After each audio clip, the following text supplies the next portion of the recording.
Welcome to Sunshine Cathedral's Queer God Squad. It's Wednesday, September 3rd, 2025. I am Bishop Darrell Watkins, the Senior Minister of the Sunshine Cathedral. With me today are Bishop Robert Griffin, Reverend Ann Atwell. We are the Queer God Squad. SunshineCathedral.org you can visit to learn more about us. Queer God Squad was created by Hotspots Happening Out to support our mission to explore the value of faith in the LGBTQ community. There is no streaming TV show like this in the entire world. In 2025, we are celebrating the 40th anniversary of Hotspots magazine, the 5th anniversary of Queer News Tonight with nearly 10,000 stories and 10 million views in 2024. We are the largest nonprofit LGBTQ media organization in America, and we encourage you to support our mission to inform, entertain, and educate our community and allies. Like and share this episode and watch us Monday through Friday at 3 p.m. or on demand. This is the Sunshine Cathedral Perspective in the name of the queer Christ.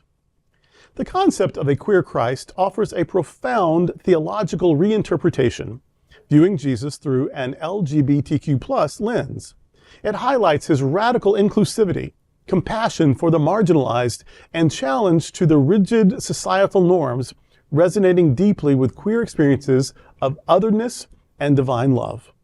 This perspective emphasizes Christ's solidarity with those cast out, seeing his ministry as embodying a boundless, non-normative affection that transcends conventional boundaries. For many, it provides vital spiritual affirmation, asserting that queer identities are not merely tolerated, but are sacred and integral to the divine tapestry. Reclaiming Christianity as a liberating force for all. Some envision Jesus as being gender expansive, others as being possibly gay or bisexual, and still others imagine Christ as an energy not limited to Jesus, and that energy being beyond gender and inclusive of all loving relationships. In any case, the queer Christ represents inclusion, equity, love, compassion, justice, and healing. The liberation theologians of the last 40 years, and the liberation theologies beyond Latin American liberation theology, so there's the Murista and the black theology and the womanist theology and the feminist theology and the queer theology, that these liberationist and contextual theologies have shown us that it's very liberating and healing and empowering to imagine Christ as part of your community. Mm-hmm. And there's even evidence for a lot of these that it could have been. So when people talk about the Christa, the female Christ, there is Jesus comparing himself to a mother hen. There is some sort of condition, Jesus is in the garden, he weeps until he's bleeding. And there is some sort of condition where men they seem feminine and their skin is so thin that they do sometimes bleed when they sweat or cry or whatever, that you can make it be plausible no matter what it is. Jesus from a part of the world that did interact with like Ethiopia and Egypt could be black. Anybody could be queer. Anybody can fall in love with somebody. So whatever you imagine Jesus, first of all, it's plausible. It's possible. Trans, non-binary, whatever it is, it's possible. And when you imagine it as being true in your imagination for your community, then that's very empowering. Yeah, Jesus, the historic person from Palestine, was probably an olive complexion, maybe even darker, might have been gay, might have been straight, might have been bi, might have been masculine, might have been non-binary, was certainly Jewish. But because there's so much fluidity even in that, mm-hmm. you can just, Jesus could be 4 foot tall if that's what you need, which might not be too far off either, because we've grown a lot over the millennia. But if you can imagine Jesus as sharing your life, that makes him so much more real. That makes the redemptive quality of the Christ myth so much more personal and useful. And so this idea of a queer Christ, first of all, I do think that there were some very queer things about Jesus, and I do think it's more than likely that he was bisexual, and that he was sexual, not celibate. So I have a lot of thoughts about that, but it's the queer Christ, the queer theology that even gives you the permission and the space to imagine that, to search for that, to ask those questions. and to let the Christ event be more than what old straight white guys told you had to be or could only be. And so I'm very passionate about the queer Christ.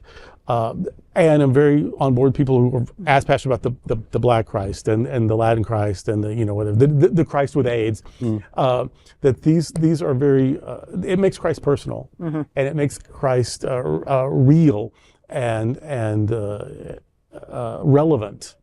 And so I love that. I love that the queer Christ actually brings out the difference about Christ even more sort of in your face. That he loved people that other people said were unlovable. He touched people that people said were untouchable. He associated with people that in a class system where you were not to blend those boundaries, he did, and openly so. Table fellowship with people he shouldn't have spoken to on the street according to custom. And so that's very queer. That is very much like our community. And so, Jesus has been weaponized against queer folk, and the queer Christ is the cure for that. It reclaims Christ for queer folks and the sacredness of queer folks. The queer Christ reminds us of the Christness of our queerness. And so I'm certainly here for it. I remember being at a conference many years ago, and there was an image of Jesus, and it was half male, half female. And that was so eye-opening for me. I just loved that image, and I thought about that for the longest time, and it kind of gave me that what if. I was raised and steeped in the Presbyterian church, but then I saw this and I thought, wow, I really like that. That actually encouraged me to do my own digging, to do my own research, and to embrace what Christ could be. Those images that came up while you were reading, just phenomenal. I really love those. It just puts out there how we can find Christ in our lives, in our queer lives. Yes. Often we talk about queering the text, queering this or queering that. This just adds another dimension by which we can say, what does it look like to queer Christ? Here we have Jesus. We know this. We know Jesus' story. And people put, when did Jesus become Christ? We put all it together. But now to add another modifier, the queer Christ. It's almost like a call to action. We find ourselves responding in ways that takes us out of what we once thought about Scripture and about our images and about getting them all out of the box. Adding queer to the Christ gets all the rainbow colors. Yeah, it does. All the rainbow colors of theology and understanding, and it just peels it all back. And you don't, as we say, just try it on. Yeah. If it doesn't work for you, you go back to your box. Be square. That's okay. And if it works for you, look at the endless possibility and potential of self-discovery about what it means to bring the queer Christ within. Because then we can let it out, and then we can, examples of what it means to be Christ in action becomes more clear, not only for ourselves, but also for those around us. Right.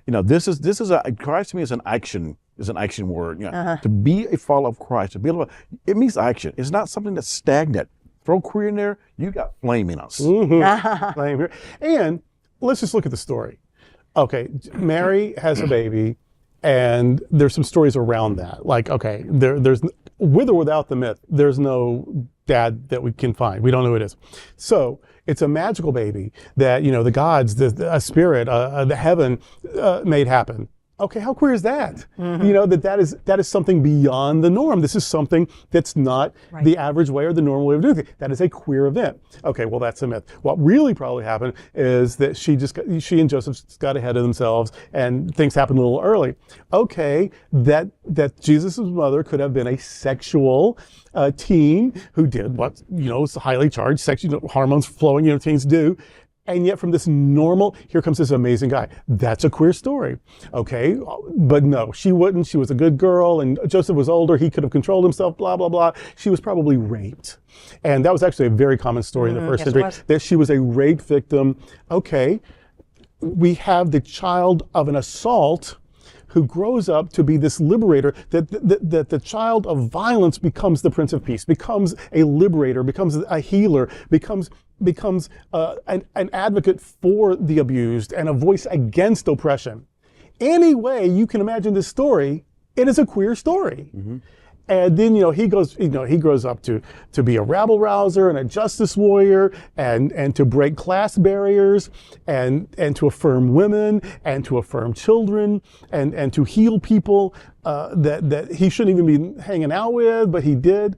This is a queer story. And then he has a disciple whom he loves, a special disciple, happens to be a same gender situation, over and over and over. And then at the end, he somehow doesn't stay dead. There is nothing not queer about this whole fucking story, right? The Jesus story is a queer story.